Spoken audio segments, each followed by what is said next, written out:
High blood pressure, or hypertension, is a common condition in which the force of blood on the walls of your arteries is often too high. Arteries are the blood vessels that carry blood away from your heart to supply your tissues with oxygen and nutrients. In your heart, two chambers, called ventricles, contract with each heartbeat to push blood to your lungs and through your arteries to your body. As blood flows through them, three main factors affect the pressure on your artery walls. The first is cardiac output, or the amount of blood your ventricles push out of your heart each minute.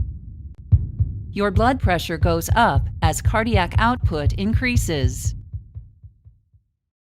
The second factor affecting your blood pressure is blood volume, or the total amount of blood in your body. Blood pressure also goes up as blood volume increases. The third factor that affects your blood pressure is resistance, which is anything working against the blood flow through your arteries. Several factors contribute to resistance. One resistance factor is the flexibility of your artery wall.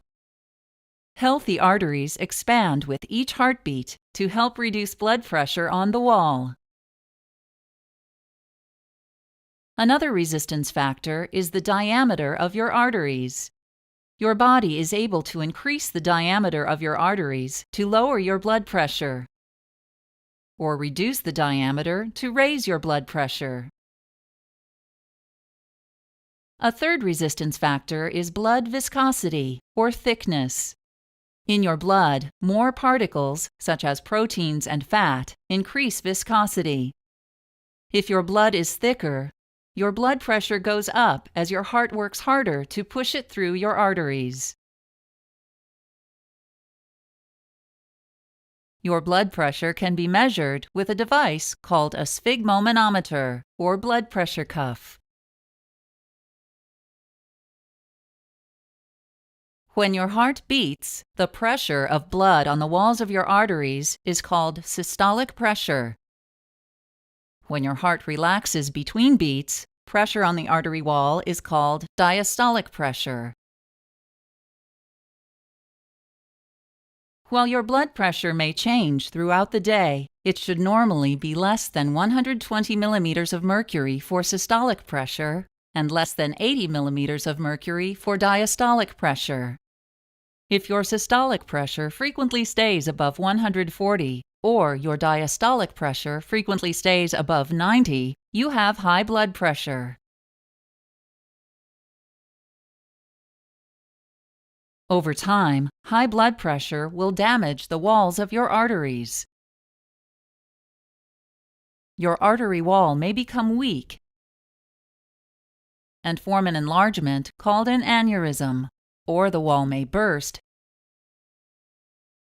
and bleed into the surrounding tissue. Small tears in your artery wall may attract certain substances in your blood, such as cholesterol, fat, and calcium, to form a buildup called a plaque. Blood flow through your artery decreases as the plaque enlarges. Blood cells can stick to the plaque and form solid clumps called clots, further reducing or completely blocking your blood flow. Damage to your arteries raises your blood pressure even more by making your heart beat more forcefully. Artery damage and reduced blood flow lead to conditions such as a stroke, heart attack, or kidney disease. In most cases, the cause of high blood pressure, or hypertension, is unknown. This type of high blood pressure is called primary or essential hypertension.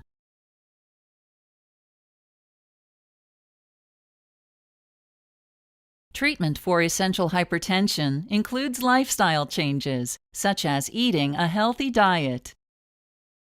If you are sensitive to the sodium in salt, your doctor may recommend limiting your intake of salt and highly processed foods. Sodium may cause your body to retain water, which increases both your blood volume and your blood pressure.